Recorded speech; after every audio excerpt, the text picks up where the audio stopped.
what scares me most about burnout? It's not that it happens, it's that we don't see it coming until we're already drowning. It's that moment when you're staring at your computer screen completely empty, wondering when your passion turns into this hollow feeling. And the scariest part, you can't even pinpoint when it started. That's because burnout doesn't announce itself with sirens, it whispers. One skip lunch break, one I'll just finish this email at 11 p.m., one I'll rest after this deadline that turns into another deadline and another until one morning you wake up feeling like a shell of yourself. Today, we're pulling back the curtain on burnout, those subtle warning signs most people miss, and more importantly, how to reclaim your energy and your joy before it's too late. This isn't just about feeling better at work. This is about saving your health, your relationships, and your sense of self. So let's get into it.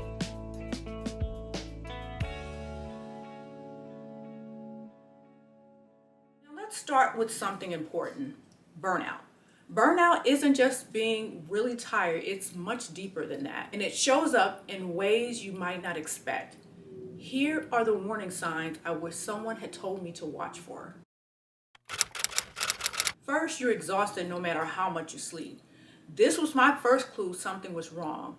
I was getting 8 hours of sleep, but waking up feeling like I hadn't slept at all. That's not normal tiredness. That's your body telling you something is fundamentally off. Second, small tasks start feeling overwhelming.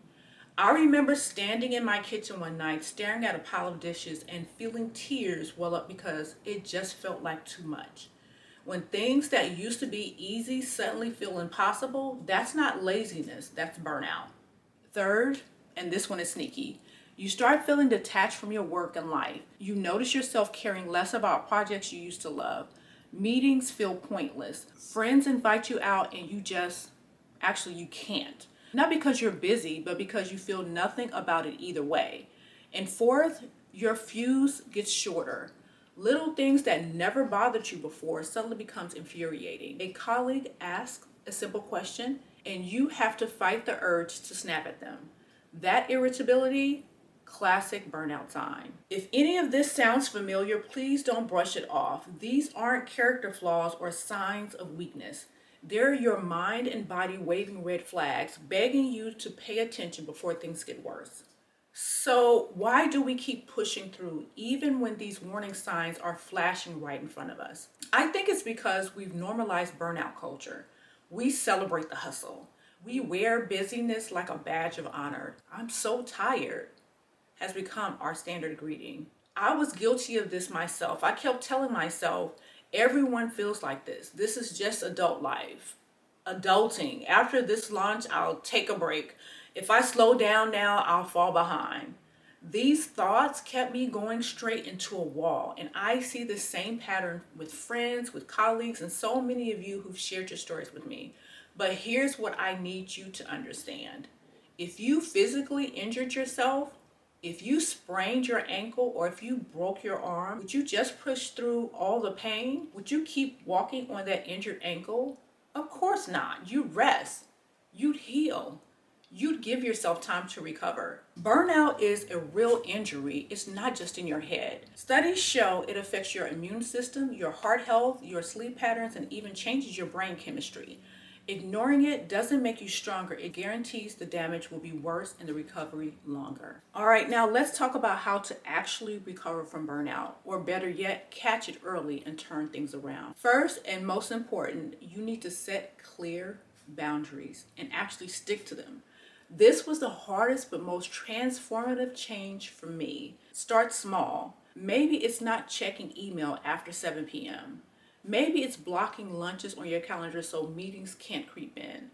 Whatever it is, protect that boundary like your well-being depends on it, because it does. When someone asks you to take on more work when you're already at capacity, practice saying, I'd love to help with that, but I need to complete my current project first. Can we look at this next month? It feels uncomfortable at first, but it gets easier. Second, you need to prioritize deep rest, not just collapsing on the couch scrolling through TikTok. Real rest means disconnecting completely. Go for a walk without your phone. Read a physical book. Spend time in nature. Your nervous system needs true downtime to recover. I've started taking recovery days once a month, not to catch up on chores or errands, but to literally do nothing productive. It felt wrong at first, but it's been a game changer. Third, reconnect with things that bring you genuine joy. Things that have nothing to do with achievement or productivity. When was the last time you did something just because it made you happy? For me, it was running. I used to love it, but I convinced myself I just didn't have time for hobbies. Now I make time because I've realized these joy-filled activities aren't luxuries. They're essential fuel for a sustainable life. And finally, don't try to navigate burnout alone. Talk to someone, a friend, a therapist, a mentor. Burnout thrives in isolation, and sometimes we need an outside perspective to see what we can't. Remember this. Burnout isn't a sign that you're weak. It's a sign that you're being strong for too long without support. Recovery isn't selfish, it's necessary. So to wrap this all up, burnout isn't inevitable. It's not the price we have to pay for success. It's a warning that something in your life needs to change. So to wrap this all up, burnout isn't inevitable. It's not the price we have to pay for success. It's a warning that something in your life needs to change. Let's recap what we've covered. First, learn to recognize the early warning signs: exhaustion that sleep doesn't fix, feeling overwhelmed by small tasks, emotional detachment, and increased irritability. Second, stop normalizing burnout culture. Pushing through isn't brave, it's unsustainable. Third, recover by setting boundaries, prioritizing deep rest, reconnecting with joy, and reaching out for support. This isn't just about feeling better tomorrow. This is about creating a sustainable life where you can thrive long term, not just survive until the next breakdown. I'd love to know which part of this resonated with you the most. What's one boundary you're going to set this week to protect your energy? Drop it in the comments. And if this video helped you see burnout in a new light, hit that like button so more people who might be struggling can find it. Don't forget to subscribe because we've got more content coming on mindset, productivity, and creating a life that energizes you instead of depleting you.